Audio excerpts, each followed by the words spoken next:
I may not get to cover everything because we're only here from 1 to 3. Feel free to add on to what I'm saying, or even ask questions, or start in the day or ask the questions to somebody else in the room, because again, this is a collective learning process. So with that being said, typically I try to have the laptop over here, but it's not connected, so I'm gonna have to walk around a little bit. The last time, again, we talked about the Afro-Asian experience. We talked about how the first modern humans to have inhabited in Asia were actually people who were called African Indians. Another word for them was the diminutive Africa.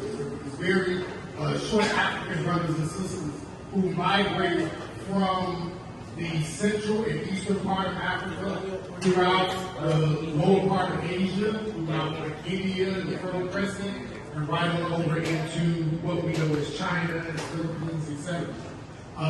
So they were these short, dark-skinned brothers and sisters with peppercorn hair and what they say these large buttocks. China's first two dynasties were actually black African dynasties, right? The Chia dynasty and the Shang dynasty. And even when we look at the lower part of India, they said that our earliest ancestors came from Africa and settled along the western coast, and then eventually moved from Sri Lanka all the way to what we know as the Aborigines in Australia.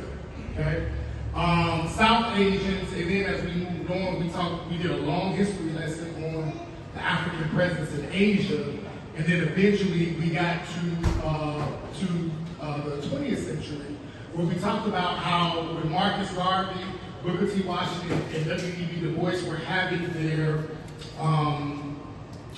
debates in the early part of the 20th century, and were starting their own movements based on their own philosophies.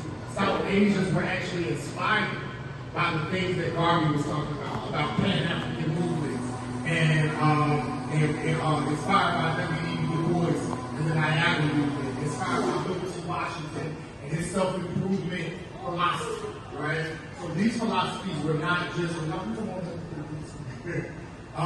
these philosophies were not just things that were inspiring us as black folks or folks in the Caribbean, but they were inspiring folks from different racial groups all over the world.